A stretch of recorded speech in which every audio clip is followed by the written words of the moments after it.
No deserto do Sinai, o vento sopra entre tendas e montanhas. O pó se ergue. O povo de Deus está diante de um novo começo. Eles foram libertos do Egito. Receberam a lei no Monte Santo. Agora, o Senhor os chama a marchar. O livro de Números é o relato da organização e da obediência. É o som das trombetas no deserto. É a contagem de cada homem, de cada tribo, de cada coração disposto a seguir. Aqui o Senhor mostra que não conduz uma multidão sem rumo, mas um exército ordenado pela fé. Cada passo é direção. Cada voz, um chamado. Cada tenda, um símbolo da presença divina. Antes de começarmos, não se esqueça de curtir este vídeo, comentar o que mais te tocou nesta jornada e se inscrever no canal para continuar acompanhando a história sagrada que moldou o mundo. Agora, prepare-se. O Senhor vai falar do meio do deserto, e cada palavra revelará que Ele ainda guia o seu povo. Capítulo 1. O recenseamento de Israel. O Senhor falou a Moisés na tenda do encontro. A voz ecoou pelo silêncio do Sinai. Contem todos os homens de Israel, de 20 anos para cima, aptos para a guerra, cada tribo, cada família, cada nome. Moisés chamou os príncipes de Israel, homens escolhidos para representar suas casas: Ruben, Simeão, Judá, Issacar, Zebulon, Efraim, Manassés, Benjamim, Dan, Azer, Naftali e Gade. As 12 tribos estavam diante dele. As tendas se abriram. O povo foi contado. O som das vozes e dos passos formava uma onda viva no deserto. De Ruben, 46.500. De Simeão, 59.300. De Gade, 45.650. De Judá, 74.600. De Issacar, 54.400. De Zebulon, 57.400. De Efraim, 40.500. De Manassés, 32.200. De Benjamim, 35.400. De Dan, 62.700. De Azer, 41.500. De Naftali, 53.400. 603.550 homens, cada um pronto para marchar, cada um marcado pela promessa. Mas os levitas não foram contados. O Senhor os separou para um serviço diferente. Eles não empunhariam espadas. Guardariam o tabernáculo. Serviriam diante da sua presença. O povo agora sabia. Deus não apenas liberta, Deus organiza. Capítulo 2. A organização do acampamento. O Senhor falou novamente a Moisés. Cada tribo acampará sob o seu estandarte. Cada bandeira terá o seu lugar. O meu povo não é confusão. É ordem, santidade e direção. O acampamento tomou forma, um círculo perfeito com o tabernáculo no centro, Deus no meio do seu povo. Ao oriente, sob a bandeira de Judá, acamparam Judá, Issacar e Zebulon. Eles seriam os primeiros a marchar. Ao sul, Ruben, Simeão e Gade. Ao ocidente, Efraim, Manassés e Benjamim. Ao norte, Dan, Azer e Naftali. No centro, os levitas, guardando o tabernáculo como sentinelas da santidade. Cada tribo tinha um lugar específico, cada líder uma responsabilidade. Quando a nuvem se movesse, o povo marcharia. Quando a nuvem parasse, o povo descansaria. Nada era ao acaso. Até o silêncio tinha sentido. Assim, o Senhor formou um exército santo. E a poeira do deserto se tornou testemunha da ordem divina. Capítulo 3. A tribo de Levi. O Senhor disse a Moisés: traga a tribo de Levi, apresente-a diante de Arão, para que o sirva. Eles cuidarão do tabernáculo, dos utensílios sagrados e de tudo o que pertence ao meu serviço. Os levitas foram separados, uma tribo inteira dedicada à presença de Deus. Enquanto as outras tribos marchavam para a guerra, eles marchavam para o altar. O Senhor disse: tome os levitas em lugar de todos os primogênitos de Israel. Eles são meus. pertencem-me por aliança. Os filhos de Levi foram contados por famílias.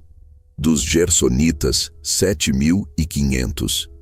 Eles cuidavam das cortinas, das coberturas e das cordas. Dos Coatitas, 8.600. Guardavam a arca, a mesa, o candelabro e o altar. Dos Meraritas, 6.200. Responsáveis pelas tábuas, colunas e bases. Cada grupo tinha sua tarefa. Cada detalhe era sagrado. O tabernáculo não era apenas um lugar. Era o coração da jornada.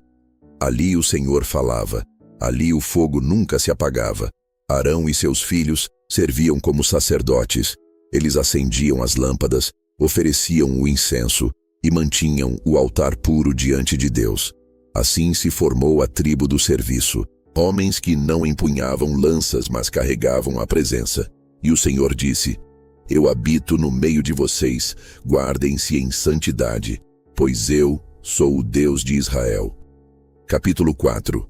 O serviço dos levitas. O Senhor falou a Moisés e a Arão. A voz ecoou entre as tendas sagradas. Contem os filhos de Levi, de 30 a 50 anos, todos os que podem servir no tabernáculo. Aos coatitas cabia o serviço mais sagrado. Eles cuidariam dos objetos santos, mas não poderiam tocá-los diretamente para que não morressem. Quando o acampamento partisse, Arão e seus filhos entrariam no tabernáculo. Cobriam a arca do testemunho com o véu, depois com peles finas e por cima com um pano azul. A mesa dos pães era coberta da mesma forma. Os pratos, tigelas e vasos eram envoltos em panos de púrpura. Tudo era embalado com reverência. Nada podia ser manuseado sem santificação. Os coatitas depois entravam para carregar os objetos sagrados. Carregavam o peso da presença. Cada passo era uma lembrança. A santidade de Deus não é tocada sem temor. Os gersonitas recebiam a responsabilidade das cortinas e cordas. Os meraritas, das tábuas, colunas e bases. Tudo era ordenado. Cada detalhe, uma instrução. Cada movimento, um ato de adoração. Moisés, Arão e os líderes supervisionavam o trabalho. Nada era feito por vontade própria. Tudo era conforme o mandamento do Senhor. Quando a nuvem se movia, o tabernáculo era desmontado. Quando parava, era erguido novamente. O deserto se tornava um altar em movimento. Um povo inteiro servindo em ordem e santidade. Capítulo 5. A pureza do acampamento e as leis de reparação. O Senhor falou novamente a Moisés: Ordene aos filhos de Israel que mantenham o acampamento puro. Expulsem os impuros. Nada contaminado pode permanecer onde eu habito. Homens e mulheres que estivessem impuros eram colocados fora das tendas. Não como rejeição, mas como sinal de que a presença de Deus exige santidade. O Senhor também falou sobre justiça entre o povo. Quando alguém pecar contra outro, peca contra mim. Confesse o erro.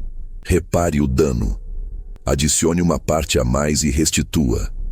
A confissão era pública. A reparação era concreta. O perdão vinha acompanhado de atitude. O Senhor também deu instruções sobre ciúme e fidelidade. Quando um marido suspeitasse de traição, a mulher era levada ao sacerdote. Ali, diante do Senhor, o caso era julgado. O sacerdote apresentava uma oferta de memória. Misturava a água santa com pó do chão do tabernáculo. A mulher ouvia as palavras da aliança. Se fosse inocente, nada lhe aconteceria. Mas, se tivesse sido infiel, a sentença viria de Deus. A cerimônia era dura, mas ensinava ao povo que nada se esconde do olhar do Senhor. A fidelidade era sagrada, o matrimônio, uma aliança diante do Altíssimo. Assim o Senhor ensinava Israel a viver com pureza, não apenas no corpo, mas no coração. Não apenas diante dos homens, mas diante dele. E o povo compreendeu que viver com Deus é caminhar em ordem, em santidade e em verdade. Capítulo 6. O voto do nazireado e a bênção sacerdotal. O Senhor falou a Moisés. As palavras soaram como uma aliança pessoal. Se um homem ou uma mulher quiser consagrar-se a mim, faça voto de nazireado. O voto era um sinal de entrega, separação, santidade voluntária.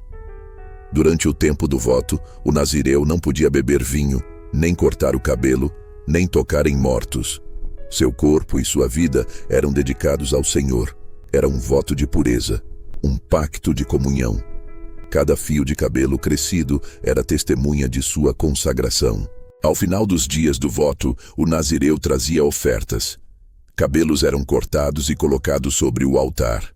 O fogo consumia o símbolo do compromisso, e Deus se agradava da devoção sincera. Então o Senhor disse a Moisés: fale a Arão e a seus filhos. Assim abençoarão os filhos de Israel. E veio a bênção eterna. O Senhor te abençoe e te guarde. O Senhor faça resplandecer o rosto sobre ti e tenha misericórdia de ti. O Senhor sobre ti levante o rosto e te dê a paz. Essa bênção ecoava nas tendas. O nome de Deus repousava sobre o seu povo.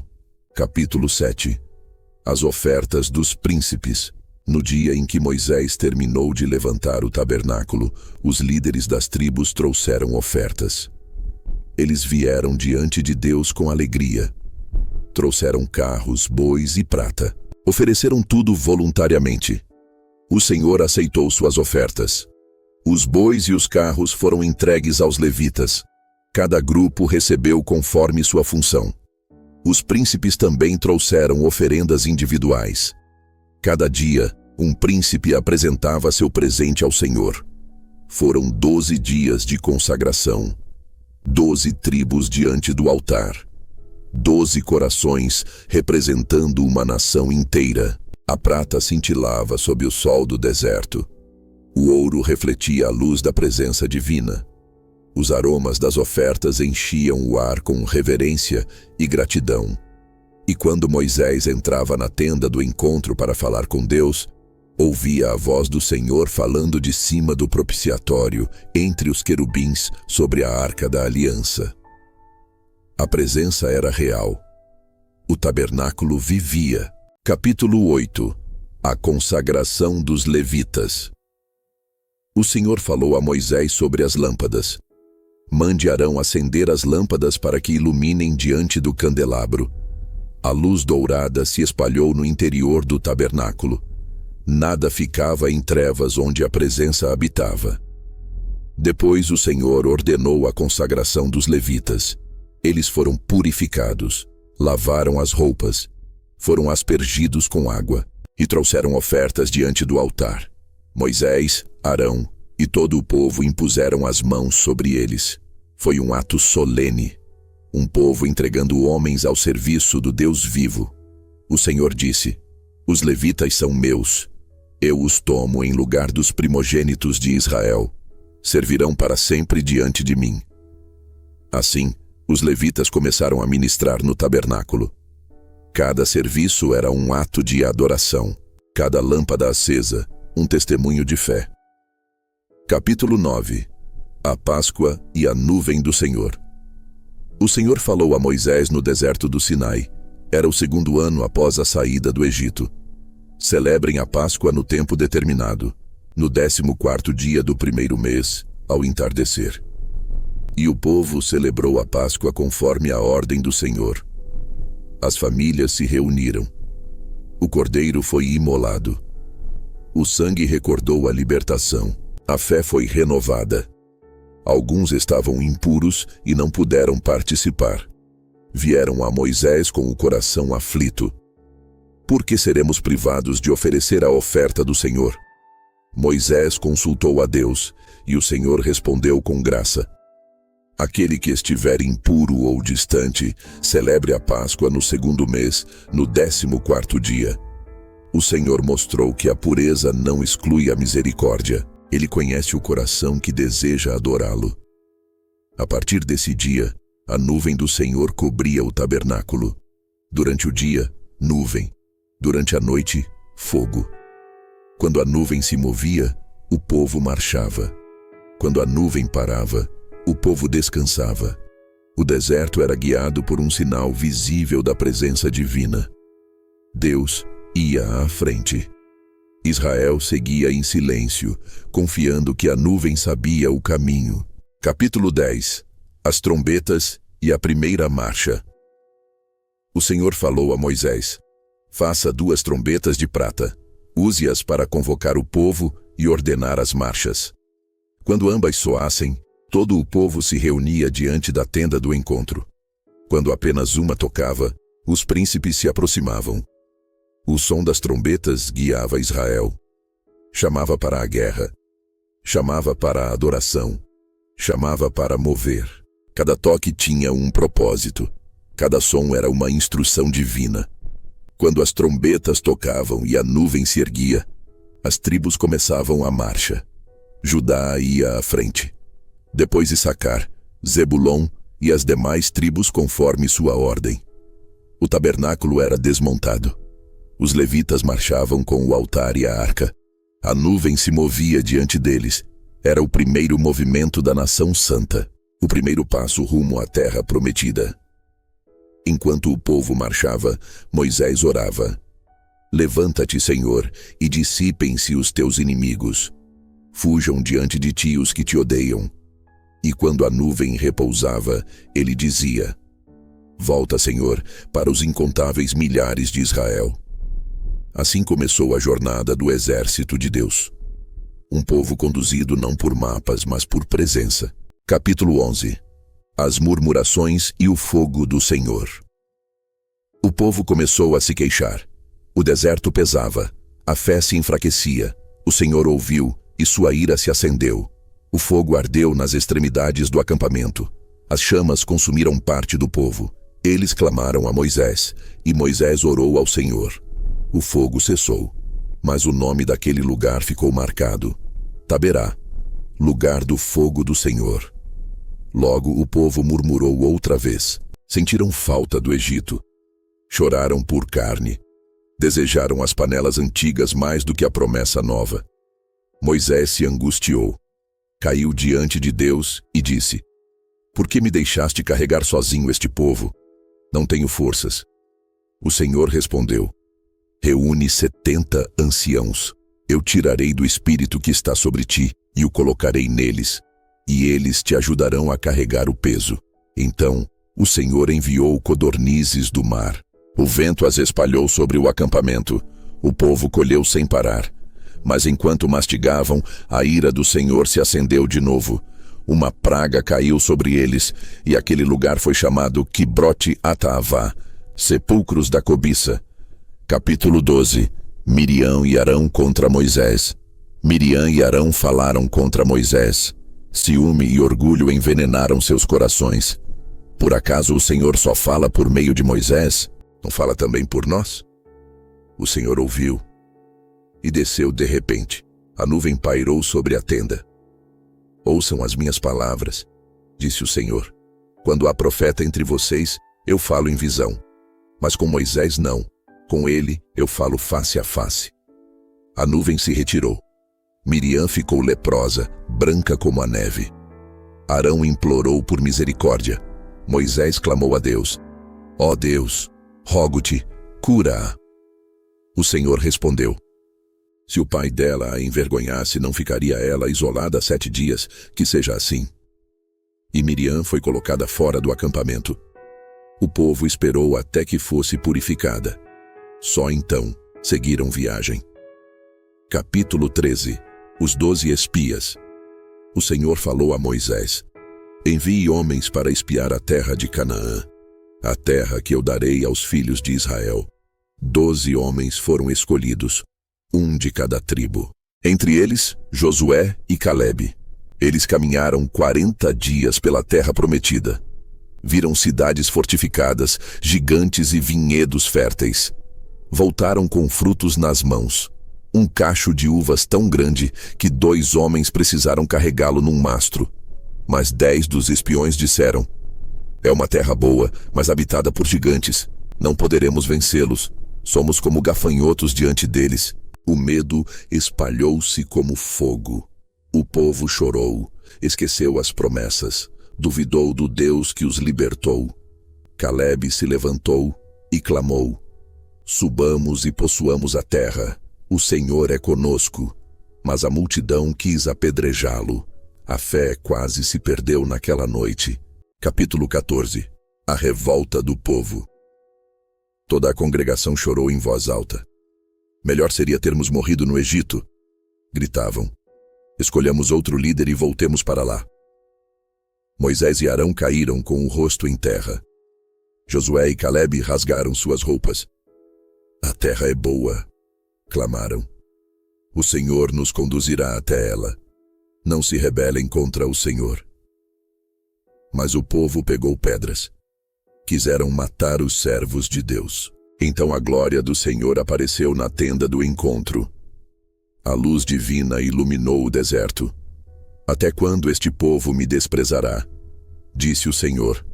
Destruirei esta geração. Moisés intercedeu. Perdoa, Senhor. Senão dirão que não foste capaz de levar o povo à terra. O Senhor respondeu: perdoei conforme pediste, mas nenhum dos que me provocaram verá a terra prometida. Apenas Josué e Calebe entrarão nela. O povo chorou, mas era tarde. Tentaram subir sozinhos a montanha e foram derrotados pelos amalequitas. A promessa não se cumpre na desobediência. Capítulo 15. Leis, sacrifícios e o pecado do homem que ajunta lenha. O Senhor falou a Moisés: quando entrarem na terra que eu vos dou, trarei ofertas de gratidão. E estabeleceu leis sobre farinha, azeite e vinho. Cada oferta deveria ser feita com alegria. Era a lembrança constante da comunhão. Mas um homem foi encontrado apanhando lenha no sábado. O dia era santo. O povo o levou a Moisés, e o Senhor ordenou que fosse apedrejado fora do acampamento. A santidade não podia ser tratada como comum. O Senhor também disse: façam franjas nas bordas das vestes. Coloquem cordões azuis. Quando olharem para elas, lembrarão dos meus mandamentos e andarão em santidade. Assim, até as roupas do povo se tornaram memória viva da aliança. Capítulo 16. A rebelião de Corá. Corá, Datã e Abirão se levantaram contra Moisés. Homens da tribo de Levi, cheios de arrogância e inveja. Reuniram 250 líderes e disseram a Moisés: basta, toda a congregação é santa, por que te exaltas sobre nós? Moisés caiu com o rosto em terra, falou com dor. Amanhã o Senhor mostrará quem lhe pertence. No dia seguinte, os rebeldes trouxeram incensários. O Senhor ordenou que o povo se afastasse das tendas de Corá, Datã e Abirão. A terra tremeu, o chão se abriu, engoliu os homens e suas famílias. O fogo do Senhor consumiu os 250 que ofereciam incenso. Um grito ecoou por todo o acampamento. O terror e o temor se misturaram. Moisés ordenou que os incensários de bronze fossem recolhidos. Foram fundidos e usados para revestir o altar, como lembrança de que ninguém deveria tomar para si o sacerdócio sem ser chamado por Deus. Capítulo 17. A vara de Arão floresce. Depois da rebelião de Corá, o povo ainda murmurava. Temiam a morte, desconfiavam da liderança. O Senhor falou a Moisés: pegue uma vara de cada tribo, escreva o nome de cada líder em sua vara. Na vara de Levi, escreva o nome de Arão.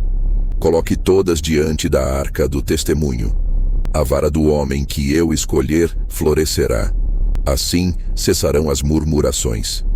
Moisés obedeceu. As varas ficaram diante do Senhor por uma noite.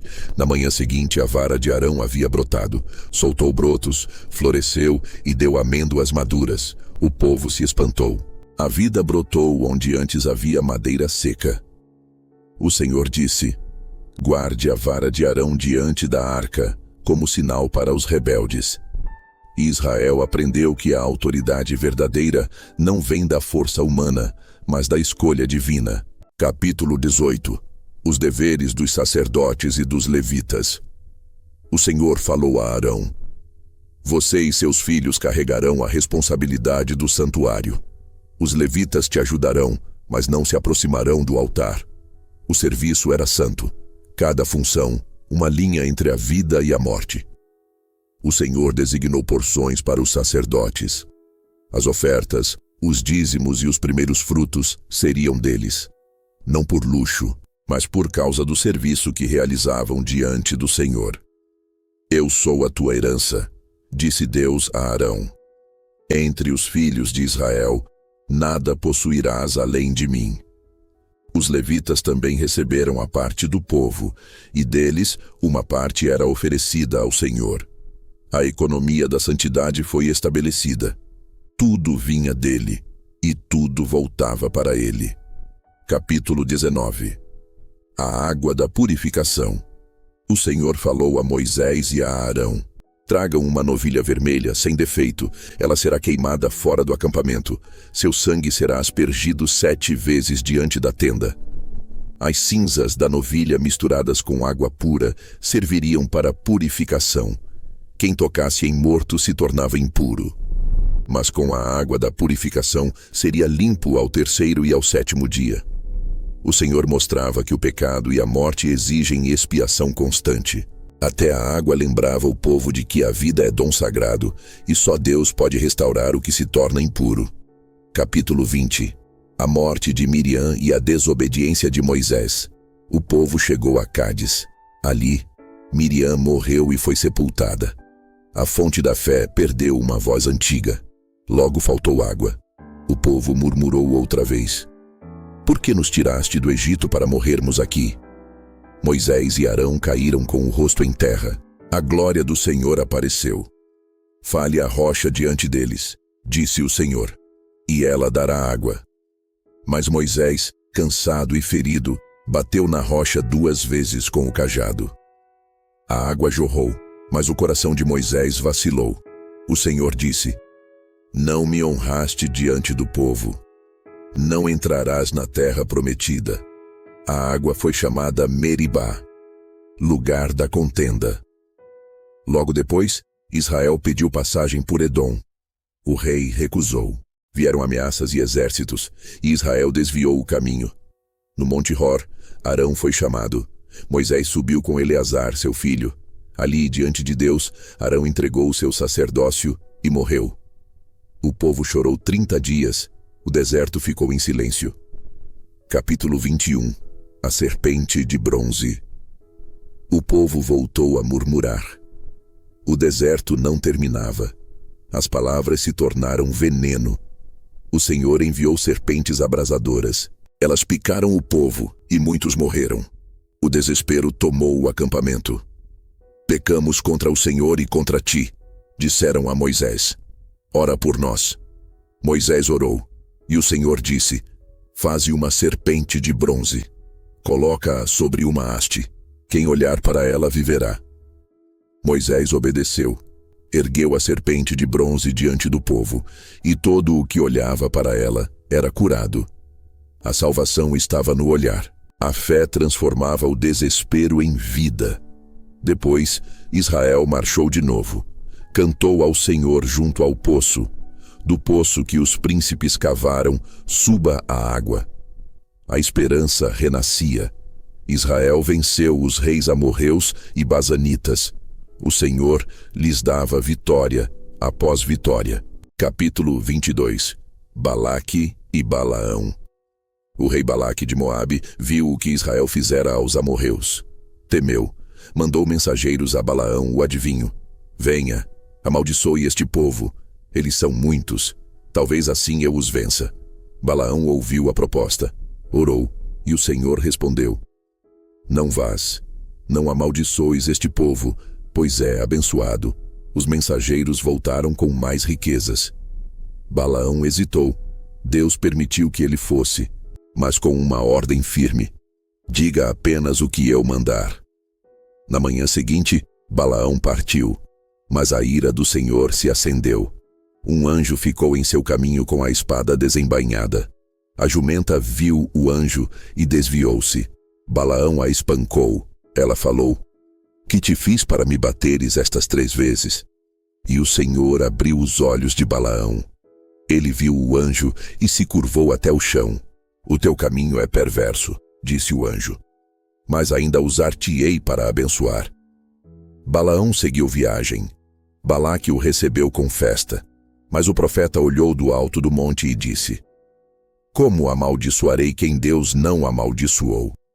Como condenarei quem o Senhor abençoou, e abençoou Israel diante do inimigo? Balaque se enfureceu. Mas Balaão sabia, nenhum poder pode inverter o que Deus determinou.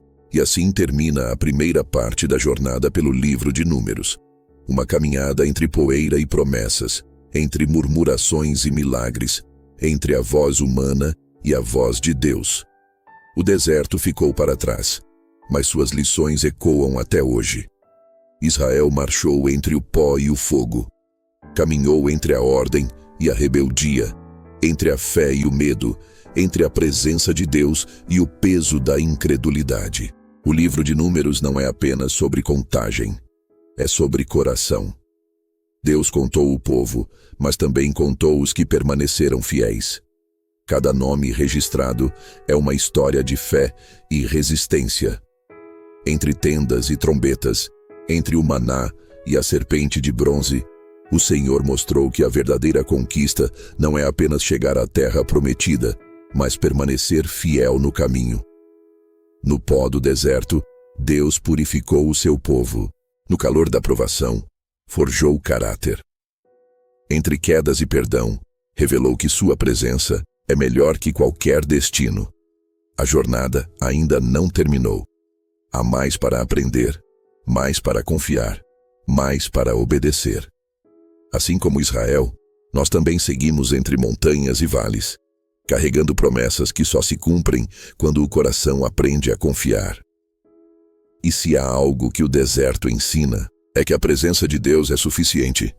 Ela guia, corrige, sustenta e nunca abandona. Ele ainda fala no silêncio, ainda floresce onde há morte, ainda transforma pó em promessa. Que essa história desperte fé, traga reverência e lembre que Deus ainda conta os que marcham com Ele. O deserto termina, mas a promessa continua. Inscreva-se. A próxima revelação está por vir.